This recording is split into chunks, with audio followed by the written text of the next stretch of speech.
अस्सलामुअलैकुम everyone, welcome to जोर का जोड़। मीरब ज़ीशान की तरफ से आपको बहुत बहुत खुशामदीद। और मैं देख रही हूँ कि बहुत सारी खबरें हमारे सामने से गुजर रही हैं। कहीं पर चैंपियंस ट्रॉफी की बात हो रही है, कहीं पर खिलाड़ियों के सेंट्रल कॉन्ट्रैक्ट की बात हो रही है, कहीं पर एक और बहुत ही खूबसूरत सी बात हो रही है और वो ये है कि ACC की सदारत पाकिस्तान को दी गई, यानी मोहसिन नकवी साहब ACC की सदारत करेंगे। अब देखना यह है कि इतनी सारी जिम्मेदारियों के साथ किस तरह से हमारी क्रिकेट आगे बढ़ती है, क्योंकि अगर हम शाहिद आफरीदी का बयान सुनते हैं तो उन्होंने कहा है कि इतनी सारी जिम्मेदारियां जब एक ही शख्स पर होंगी तो शायद इकदाम ठीक से नहीं उठाए जाएंगे। खिलाड़ियों को आमने सामने करने का क्या मकसद है और बहुत सारी बातें अभी काबिल जिक्र हैं। लेकिन एक और बहुत अच्छी बात यह है कि जब भी खिलाड़ियों का नाम लिया जाता है तो दिल करता है खिलाड़ी भी सामने बैठे हों। तो मेरे साथ आज मौजूद है नाज़िर उमैद आसिफ साहब, जो कि क्रिकेटर हैं और बहुत सारी खिदमात पेश की है पाकिस्तान के लिए। तो इनसे मुलाकात करते हैं। अस्सलाम वालेकुम, कैसे आप? मैं बिल्कुल ठीक हूँ और बहुत अच्छा लगता है आपको हमेशा से खेलते हुए, स्पेशली अगर हम PSL की बात करते हैं और जो भी आपकी खिदमात हैं, आपने जिस तरह से भी क्रिकेट को आप लेकर चले अभी तक, हमें ज़रूरत है ऐसे प्लेयर्स की स्पेशली, क्योंकि जब हम देखते हैं हमारे पास कहीं पर कोई बैट्समैन नहीं है, कहीं पर मिडिल ऑर्डर में कमी है, कहीं पर हमारे पास फास्ट बॉलर्स हैं तो स्पिन में कमी है, तो हम मतलब एक्सपेक्ट करते हैं कि ऐसे खिलाड़ी हों जो कहीं ना कहीं हर चीज़ को थोड़ा बहुत कवर करते हुए आगे बढ़ें। उम्मीद अगर एक होती है, एक इंस्पिरेशन होती है आपकी कि आपने फ़लाँ को देखकर बचपन में इंस्पायर हुए और उसके बाद आप आगे बढ़े और आपने सोचा कि क्रिकेट को मैं अपना आगे कैरियर परस्यू करूँगा। क्या इंस्पिरेशन थी?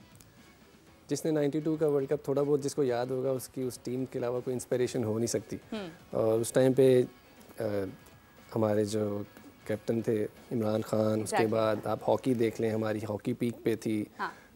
जहाँ शेर खान, उनको भी देखा हुआ। तो ये जो एथलीट्स थे, इनको फॉलो करते हुए बस इंस्पिरेशन ली सारी।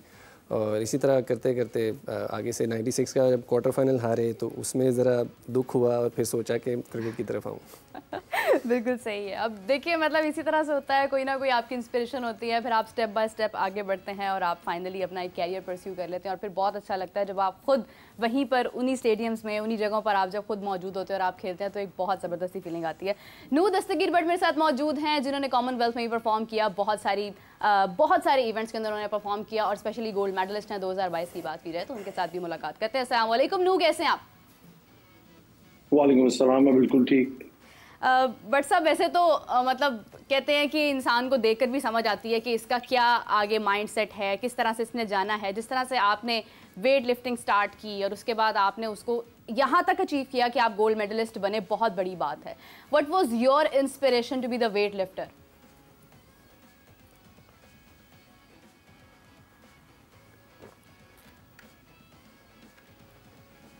दरअसल मेरी जो इंस्पिरेशन है वो मेरे फादर है, और क्योंकि वो भी जो है खिलाड़ी रह चुके हैं, एशियन चैंपियन रह चुके हैं, तो उनका ख्वाब था कि हम भी जो है ना उनके बेटे जो है जो वो मेडल नहीं ले पाए वो हम ले। उनका जो इरादा था वो था कि पाकिस्तान को जो है ओलंपिक का मेडल जो है दिलाया जाए। तो इंशाल्लाह ताला हम उसी में लगे हुए हैं और पूरी उम्मीद है कि हम वो जरूर लेकर आएंगे। जबरदस्त। लेकिन ओलंपिक्स में क्यों शमूलियत नहीं देख सके हम आपकी? दरअसल इसमें मैं कसूरवार जो स्पोर्ट्स के अदारे हैं तमाम, मैं उनको ठहराऊंगा। तकरीबन मुझे कॉमनवेल्थ गेम्स को जीते हुए 2 साल हो गए और 2 साल में किसी हुकूमती अदारे ने ना ही मुझे इंटरनेशनल ट्रेनिंग के लिए भेजा, ना ही हमारे वेट लिफ्टिंग के 5 इंटरनेशनल हमने क्वालिफाई राउंड खेले थे, जिसके बाद जो है मैं ओलंपिक क्वालिफाई करता। तो ना ही पाकिस्तान वेट लिफ्टिंग फेडरेशन ने मुझे कहीं पे भेजा, ना ही स्पोर्ट्स बोर्ड ने, ना ही PO ने, किसी अदारे ने जो है मतलब मुझसे रब्ता नहीं किया, ना ही मुझे पूछा गया कि मैं क्वालिफाई इवेंट्स के लिए जो है हम इसे भेजें और हम आने वाली जो 2 साल बाद जो ओलंपिक्स है उसमें जो है इसको तैयार करें। तो बिल्कुल ये जो कसूरवार है ये अदारों के हैं, इन्होंने इवन के मैं तैयारी तो कर रहा हूँ लेकिन इन्होंने क्वालिफाई नहीं करवाया, तो मैं किस तरह ओलंपिक्स में जो पार्टिसिपेट करता फिर जाकर। लेकिन नू, कॉमनवेल्थ तक जाने तक का जो सफ़र है इसमें हुकूमती सपोर्ट थी आपके साथ? क्योंकि कल मेरे साथ सुहेल सिस्टर्स मौजूद थी, चारों बहनें वेट लिफ्टर बनी है, पाकिस्तान के लिए बहुत बड़ी बात है। लेकिन उनका भी ये कहना था कि हमें हुकूमती सतह पर कोई ख़ास सपोर्ट हासिल नहीं है, हम चाहते हैं कि हम इंटरनेशनल ट्रेनिंग पर जाएँ, हम आगे जाकर एक बड़ी सतह पर अपना आप मनवाएं, लेकिन हमें मौके उस तरह से फराहम नहीं है। लेकिन आपने कॉमनवेल्थ भी अटेंड किया, इवन कि आप गोल्ड मेडलिस्ट बने हैं, तो यहाँ पर इस हद तक, यहाँ पहुँचने तक हुकूमत की कितनी सपोर्ट थी आपके साथ? देखें, हुकूमती सपोर्ट कॉमनवेल्थ गेम्स से पहले बिल्कुल भी नहीं थी। इवन कि मुझे क्या कहते हैं, जितनी भी मैंने तैयारी की, आज से मैंने तकरीबन मुझे 12-13 साल हो गए वेट लिफ्टिंग करते हुए, ये तकरीबन सारे अखराजात जो है मेरे वालिद साहब ने उठाए हैं। और ये जिस जगह मैं मौजूद हूँ यहीं पे मैंने कॉमनवेल्थ गेम्स की तैयारी की थी, इसी रूम के अंदर। ये छोटा सा रूम है, इसी के अंदर मैं ट्रेनिंग करता रहा हूँ। और अभी भी मैं इसी के अंदर ट्रेनिंग कर रहा हूँ कॉमनवेल्थ गेम जीतने के बाद। और पहले भी किसी हुकूमती सतह पे कोई सरपरस्ती नहीं की गई, ना ही क्योंकि हमें पता है प्लेयर्स अपील करते हैं और इसी तरह अपील करते रहेंगे और यहाँ पे कुछ भी नहीं होगा, हमें इस चीज़ का अंदाजा है। तो हम इस चीज़ के पीछे कभी भागे नहीं कि ये हमारे लिए कुछ करें। हम एटलीस्ट हम खुद जो कर सकते हैं हम वो कर रहे हैं और आगे भी करेंगे, लेकिन एटलीस्ट हमारे रास्ते तो ना रोके जाएं। हमें इंटरनेशनल प्लेटफॉर्म पे तो जाने दे, खेलने तो दे। अब वो भी रोक दी जाए तो फिर हम पाकिस्तान के लिए किस तरह मेडल लेकर आए। बिल्कुल आपकी बात बिल्कुल दुरुस्त है, क्योंकि कहने को तो हमारे पास सिर्फ 7 एथलीट्स हैं, लेकिन अगर हम नज़र दौड़ाते हैं, हम देखते हैं तो इतने सारे लोग हैं जो प्रैक्टिस कर रहे हैं, अपनी बिना पर कोशिशें कर रहे हैं और उनको आगे मौका उस तरह से दिया नहीं जाता और फिर कहा जाता है कि पाकिस्तान में सिर्फ 7 एथलीट्स हैं। नू, कैसे आप स्टेटमेंट को देखते हैं कि हमारे पास सिर्फ 7 एथलीट्स हैं? डू यू थिंक कि हमारे पास सिर्फ 7 ही लोग हैं, कोई और मौजूद नहीं है जो ओलंपिक्स के अंदर क्वालिफाई कर सकता है?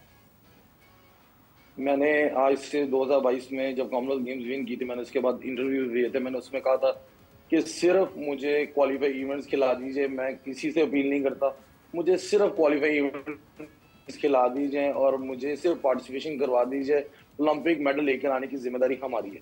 लेकिन किसी ने उस चीज़ पे अमल दरामद नहीं किया और बिल्कुल मैं टोक्यो ओलंपिक्स में अनफॉर्चुनेटली मैं कोरोना की वजह से, मुझे कोरोना हो गया था जिसकी वजह से मैं पार्टिसिपेट नहीं कर पाया। अदरवाइज जो टोक्यो ओलंपिक्स में 2nd और 3rd आए थे उनको मैंने ऑलरेडी बीट किया हुआ था।